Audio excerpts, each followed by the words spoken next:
I'm so happy I got away from them miniature dork lawns without having to like and subscribe to their stupid channel. Yeah.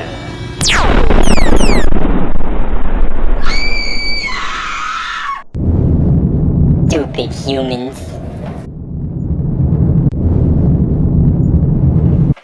Hello fellow glue fume and paint fume sniffers. Welcome back to another round of Miniature Dork Universe. I'm wearing the hood not for effect, but because it's actually bloody cold outside. I'm in Canada and it's in the minus double digits today. Here's what it looks like outside. So yeah, that's why I'm actually trying to keep warm. Although on a creepiness scale, I'd probably rate at least above average. So today I'm going to talk about how I'm basing for Crossfire. It's a little bit different than the rules. I'm not going to get into the rules. Here's the actual Crossfire rulebook.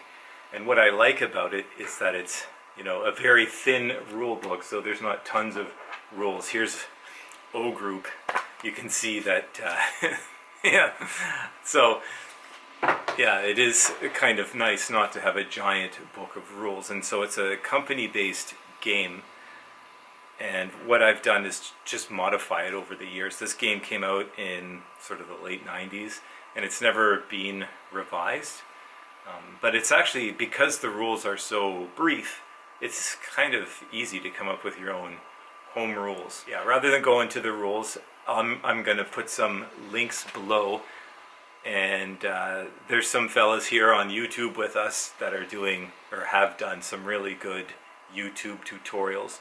So there's guys like Lindy Beige and Matashiki's Tea House. I've put links below. If you're interested in exploring the actual meat of the game, they have some great videos.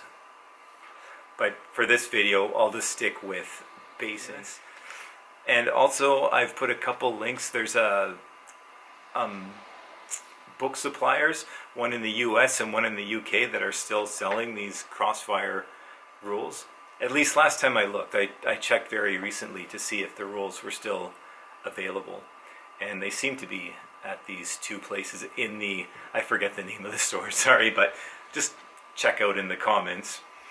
And let's get on with this basing thing. We're going to skip ahead right to the game organization and figure basing. The basic unit in the game is the squad. And so they're basing 3 figures on a 3 centimeter by 3 centimeter or 1 1/4 inch by 1 1/4 inch square to represent a squad of anywhere from 8 to 12 guys. So here's a Japanese squad, for example. And I base them with any of the weapons that you might find within a squad based on the period that you're gaming. So, some of them are just carrying rifles, some are carrying light machine guns, that kind of thing. If it belonged in a squad, then it will go on that 3-figure base. The heavy machine guns and crew-served weapons, they're usually depicting as having 2 figures to represent the gun and the crew.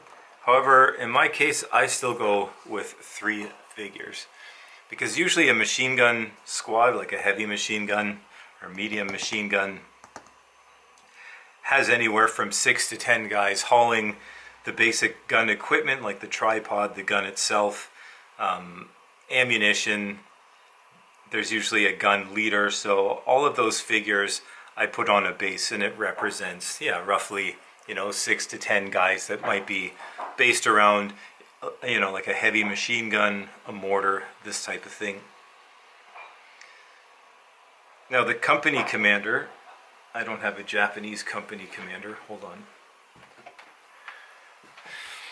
The company commander shows 2 figures, but I put 3. I think the company command is a fairly large headquarters, so that could be anywhere from 10 or 20 guys.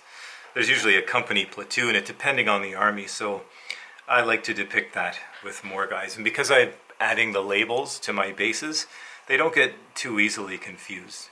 You're not going to think a company commander is, a regular infantry base. These are my Canadians 4th Armored Division. The Japanese, I just left them generic, so they could be any division or unit fighting in the Second War.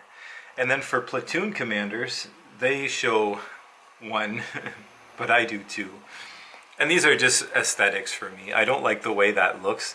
That's like a 3 by 1.5 centimeter or 5/8 by 1 1/4. I like to keep it square, and I put the 2 guys on the base because it represents the platoon, perhaps the platoon lieutenant and the sergeant, or in some cases there is no platoon lieutenant or platoon sergeant, like with the Soviets. Could be one or the other. But in this case, yeah, it could also represent a runner or something like that. We'll start with the Japanese. So the Japanese are going to have their 3 basic infantry squads, 1 through 3, and then the platoon leader.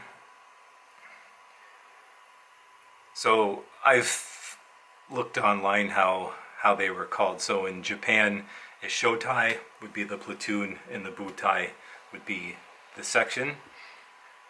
So this is with number 1 shotai commander, and then the 3 squads. Now, one of the unique bases I have for my Crossfire games are these guys right here.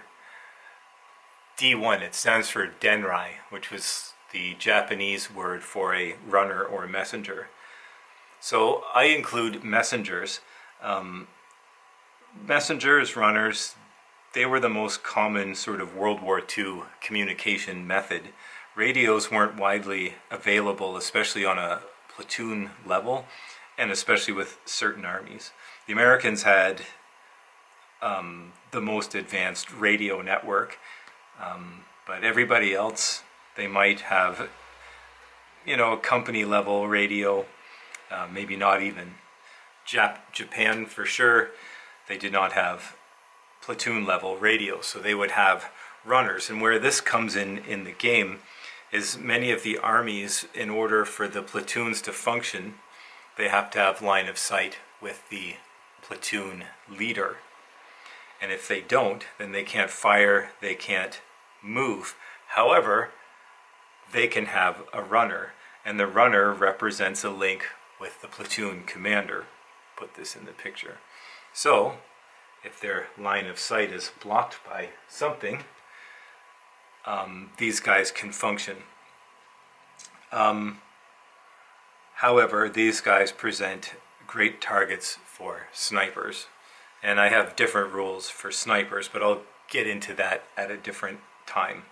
So each platoon I throw in a runner, and in reality they might have 2 or more.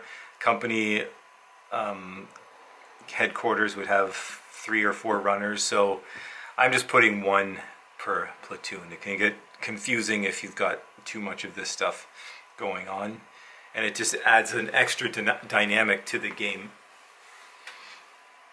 So then in the Crossfire rules, it only allows for 1 knee mortar section. So there's their Japanese knee mortars.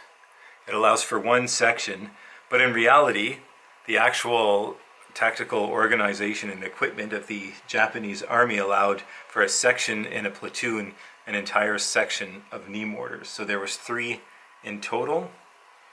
So I'm allowing each platoon 3 knee mortars. And these could be used together, almost like a battery of knee mortars, if you will, under control of the platoon commander, or the knee mortars can be parceled off to the sections to bolster their firepower. So the way I handle that in Crossfire is up to the knee mortar's range is not going to be point blank. They have a certain amount of distance that it increases the firepower of the squad, and then as they get closer, the knee mortars won't be used in the dice roll to reflect their presence. So, or they can be used together almost like a battery. under direction of the platoon commander. And then the actual light mortar rules in the book would apply to this battery for attacking a target. So you have that sort of tactical flexibility, however you want to use your knee mortars. Another type of basing element that I've added for my own home rules is LMG teams, but what these reflect is covering fire.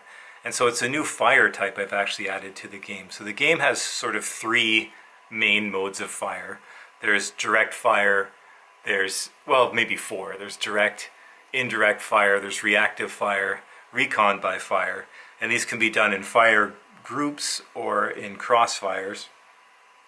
But I wanted to make Crossfire more reflect the reality of the firefight, which isn't, you're not typically killing the enemy through the firefight. You're actually closing the distance between you and him. And you're trying to keep his head down from shooting you as you're doing this.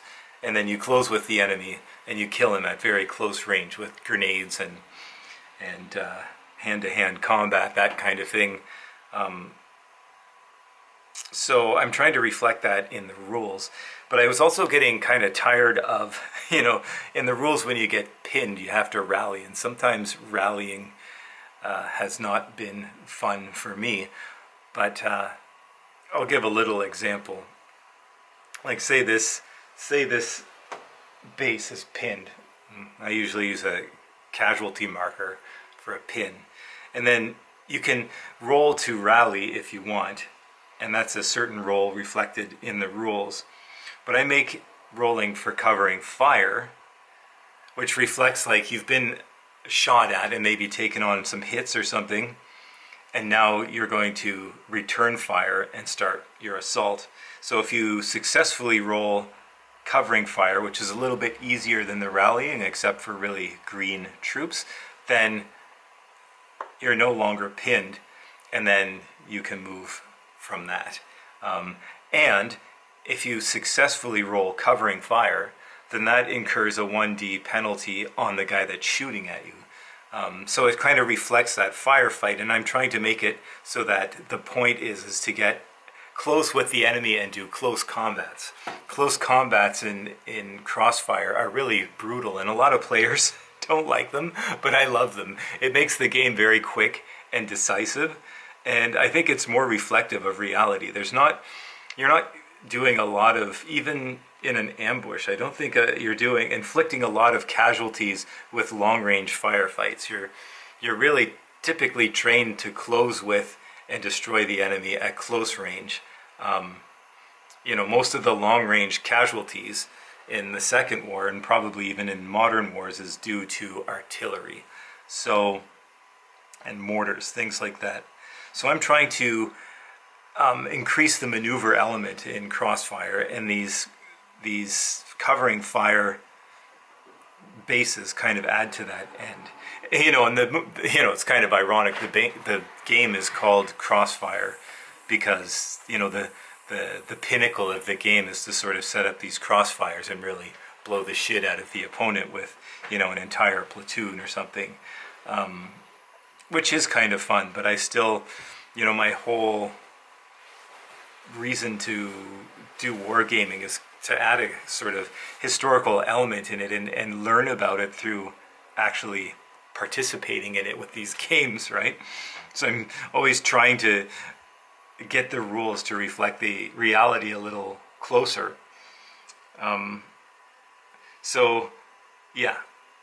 I have these covering fire, or these LMG teams to represent covering fire.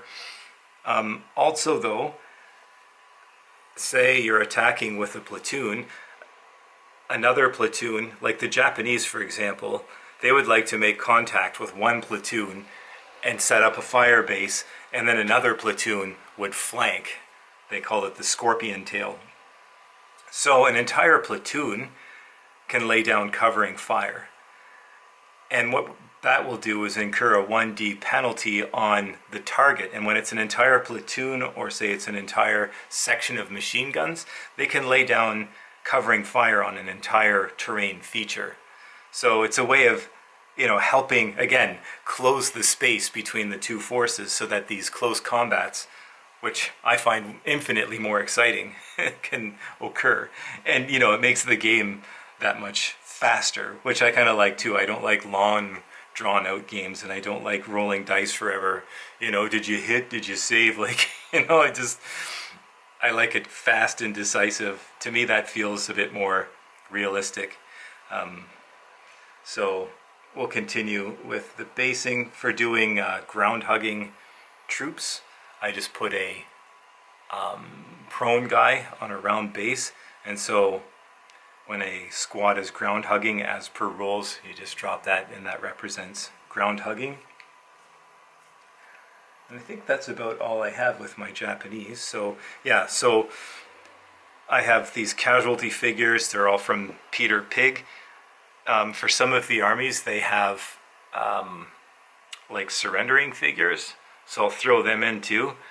And typically I'll have it so that one casualty is a pin and two casualties is a suppress, and then of course if you get another suppress, you're out of the picture. So that's basically what my Japanese platoon would look like, plus there's a heavy machine gun, and also things like artillery. I also base them up with the three figures because, again, an artillery piece has 6 to 10 guys, or maybe even more depending on the caliber and size. There's drivers, there's gunners, there's a leader, there's ammo carriers, so there's a lot of men devoted to each gun. So I like to keep it sort of consistent that this 3-man base is roughly equaling anywhere from 8 to 12 guys. I've just thought of one more base that I added that can be used with Japanese or most armies in World War II. And these are like sniper bases, but the single sniper on a round base represents more like the platoon sort of sharpshooter. So the Japanese had one per platoon usually. So he was armed with a scope-mounted rifle, and he typically didn't have formal sniper training, and he could be attached to squads. And so when this squad has this marker, it also has increased firepower up to a certain distance. Once you're closing within close range, this guy loses his firepower advantage, and that just means you get an extra dice roll. So a Japanese squad, especially in 1942, can have quite a bit of firepower when he's got a sharpshooter. Say, let's move him actually into the camera. A sharpshooter and a grenade discharger. I put my dedicated sniper teams on a base of 2 to reflect the sniper and the spotter. These are often higher level assets used to infiltrate enemy lines and hit higher level targets. So they're used for very specialized sort of scenarios, and they have special rules, the snipers. But I won't go into that for this video. Now we'll look at the opponents for my Japanese, the KNIL Army of the Dutch East Indies. Wait a minute, I don't see it in here. What? They don't have an organization for the Dutch East Indies KNIL? You gotta be joking. Of course they don't. No one wants to play the KNIL probably. It's one of those interesting armies, but yeah, there's not a list for every army in the rules, so sometimes you just have to look online to the actual TO&E of a particular army that might not be in there, and then you can adjust it accordingly. So in the case of the KNIL, they had a weird setup where they had the platoon commander. So this is also depicted with two guys. This is where the organization gets really different for the Dutch East Indies. They had 4 rifle groups and 3 light machine gun groups, and each one of these groups was quite large, like up to 12 guys, I think. So how they would do this is they would break it up and pair a rifle group with a light machine gun group to get these very large squads, which they called a Gewechtsgruppen. I think it's assault group in Dutch. So they had these large sections, but I'm just going to depict them as being the 3-figure base that's standard for all the armies that I'm using for Crossfire. The 4th rifle group that isn't paired with a light machine gun group is just sort of a free radical, and I usually attach him with platoon commander, and he can be attached to any of the other squads.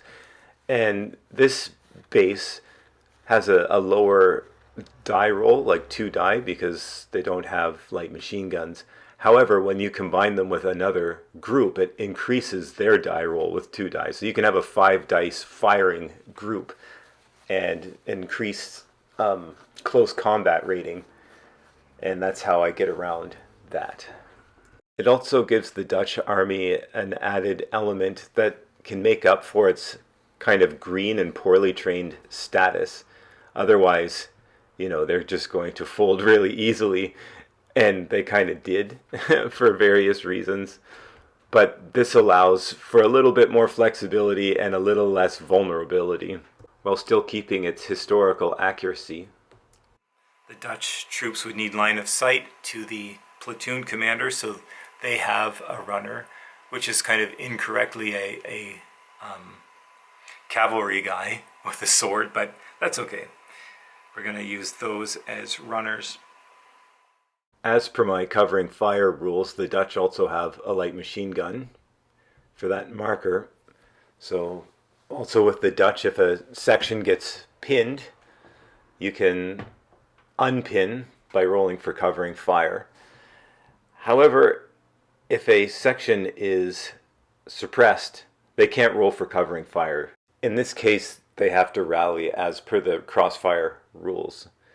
Another thing covering fire can do is you can have a platoon covering fire, as mentioned when I was showing you my Japanese, and they can lay down covering fire on an entire terrain feature. A medium or heavy machine gun squad or platoon can lay down indirect covering fire on an entire terrain feature. The Dutch had these Solotherm anti-tank rifles. In their case, they called it an M38, and they were supposed to be issued, I think, at company level. However, there was a shortage of every kind of equipment in the KNIL army, so these weren't widely used, but I liked them. And I only put 2 guys on the base here because I didn't have enough prone guys or, figures that look like they worked well with the rifle, so that's what that's all about. It was quite a heavy weapon, so I imagine they did dedicate, at least 6 guys to operate this thing. But yeah, I broke my own little basing rule here, but it's my army, so I can break the rules as I see fit. The Dutch used these Austrian-designed Bowler anti-tank guns. The little 43 you see in the corner and the 25 you see in the corner of the anti-tank rifle reflect its armored penetration value at 500 meters. So that allows you to attack and use the appropriate amount of dice based on the armor of the opponent. And this is a license-built Vickers, so the KNIL used these, and they were essentially the same as a Vickers. However, I do believe they were chambered to fire a 6.5 millimeter round as opposed to the British Vickers, which fired like a 303, I do believe.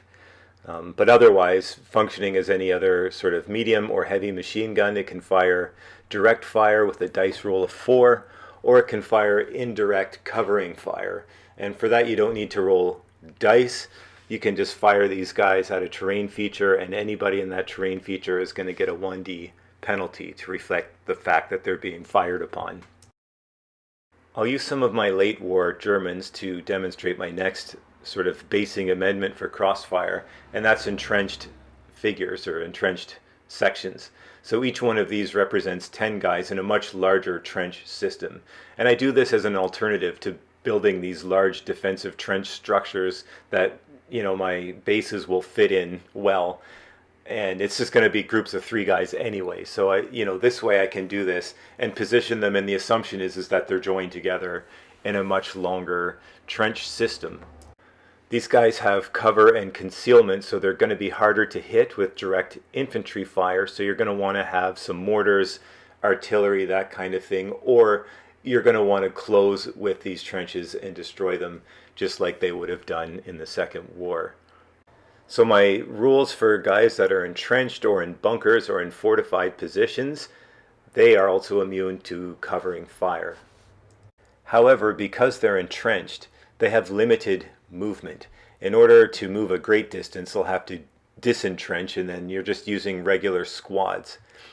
Each entrenched position, though, has an alternate firing position, just like you would in a trench system. There would be alternate firing positions all around it. But you have to pre-map them on the table to make it fair. So you can't just, oh, this guy's moving here or that guy's moving there. I use, just a national marker like this Balkan cruise to sort of show where all the alternate fighting positions are on the table. And then that way it's kind of fair. Your opponent can see that, I guess. So you could have like a hidden deployment too. I haven't decided that yet. Here's a Panzerschreck. So for sure he's going to need an alternate position, because when this thing fires, it gives up its position really easy. And once this thing is not concealed, the assumption is it's firing at a tank. So when this thing fires, to reflect the fact of how visible it is, the tank will get an increased die in order to return fire on this guy because he's so obvious. So this guy's going to want to move, so you'll want an alternate position for him. Now, if these guys want to leave their trench, say to retreat or fall back or move a greater distance, then they're going to have to disentrench, and for that you're just going to use, a regular infantry stand for that, and then they are subject to covering fire and that kind of thing. The next nugget I have is light machine guns that are entrenched, and these reflect how companies sometimes had extra light machine guns issued, like 1 or 2, and they would dole them out however they saw fit. And obviously in entrenched situations there was a lot of light machine gun positions. So that's what these guys represent. They have the same firepower as a regular squad, but they suffer on close combats because there's only 2 guys there. Also, non-entrenched covering fire teams can also be used as that extra light machine gun, and the same rules would apply to them, except that they're not entrenched, so they don't have the cover and concealment. The platoon commander is in a base of 2 in a trench as well, as per the regular, non-entrenched bases. And all the platoon commander rules apply to him as well, except in this case he also is immune to covering fire. Our next little special entrenched marker, this time it's a marker, is a Panzerfaust entrenched guy. I just put him in his own little foxhole, and he can be attached to any other infantry stand. And my non-entrenched guys also have these Panzerfaust markers, and what that means is when you attach this to a squad, it's a one-time shot anti-tank weapon. So you fire at a tank, and then once it's fired, you just take it off the table. But this represents the fact that this squad, or even this Panzerschreck team, could be issued also a Panzerfaust. They're issued in large numbers, and they have one anti-tank shot at a potential tank enemy. And then for the non-entrenched guys, there's beauties like these Peter Pig figures. They're carrying 3 Panzerfausts. So when he's attached to a base, they get 3 anti-tank shots. So to keep it fair, you're just going to need a way to keep track of the amount of shots that you've fired. But I love these Peter Pig figures just for this kind of reason. Here's one with 2 Panzerfausts, so that squad will get a two shots at a tank with the Panzerfaust, which at close range is a very deadly adversary for any kind of armor. Another unique base that I use for Crossfire are these medic stands. And what these guys can do, they're like markers that will assist in rallying. So this suppressed German squad here that has 2 casualty markers, a surrendering guy and a fatally wounded guy. When he's within a stand distance of him, when he rolls for his rally, he'll get +2 to whatever that roll is. So it greatly increases the likelihood that you will rally. Because in case you haven't figured out yet, I hate rallying. It always fucks me up in games. I can never rally anybody. So any way I can just get away from this suppress shit is a good way. Of course, your opponent has that same capability. For my Pacific theater things, I don't really include medics because the Japanese shot them on sight as a high value target. And I think it's very likely that the Allies probably killed Japanese medics in the same way. But Western allies can have them, and they don't shoot at each other's medics. So it's kind of nice. You have this sort of free-floating marker. However, they have to get to the suppressed stand first. So, it's a little bit of a help, but it doesn't give you this awesome advantage. For the East Front, I have it so that it's up to the discretion of the player if they're going to shoot at one another's medics. However, if you do hit a medic and wipe them out, you incur what I call a suck at life penalty, which means for your next initiative, your enemy's going to have increased firepower against you, just to reflect their fury at the fact that you were lowly enough to shoot their medics. The last unique base for Germans are these sort of anti-tank squads. So it's a Panzerschreck, basically, but instead of just being a two-man weapon, it's an entire squad. Because in reality, there was an anti-tank company that had anti-tank guns and a bunch of these Panzerschrecks, and they get stragglers from the company and also guys from the anti-tank company to form these anti-tank squads, these dedicated tank hunting squads. So they would be a squad of up to 10 guys, again. So I'm depicting this with 3 figures. So they can fight as a squad as well. And they were heavily armed. They often had a light machine gun and a bunch of different grenades and mines and things. So they attacked tanks, but they were also equipped to deal with the tanks accompanying infantry. Their sole job was just to go out there and destroy tanks and destroy the infantry. So that's what these bases reflect. Whereas in Allied armies, weapons like bazookas and Piats were issued out kind of on company level, 3 of them, say, and then they were issued out to the individual platoons as they saw fit. Speaking of which, here is a 2-inch mortar team and a Piat team for my Canadian 4th Armored Division. These are guys from the Lake Superior Regiment. They're motor rifles. So I think their companies were issued 3 Piats and 3 2-inch mortars. So the 2-inch mortars belonged to the company headquarters, and they had a 2-man crew, and they would have been likely doled out 1 per each of the 3 infantry platoons.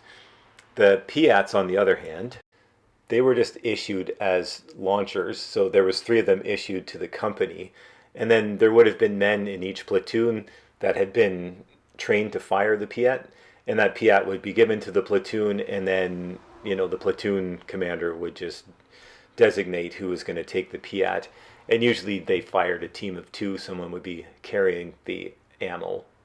These could be attached to the platoon commander, or they could be parceled out to the infantry squads. However you see fit, whatever the situation is on the table, you can deploy these accordingly. The 2-inch mortars have the same rules as the Japanese grenade dischargers. However, in this case, there's 3 per company, whereas the Japanese had 3 per platoon. They're fairly similar weapons, although I'd say the 2-inch mortar had a bit more punch, and it was slightly more sophisticated. I completely changed the rules for armor in Crossfire. I didn't like the rules, so I amended them. Oops. So that being said, these bailed tank crews are now relevant to playing Crossfire. So I have a bunch of these for each army.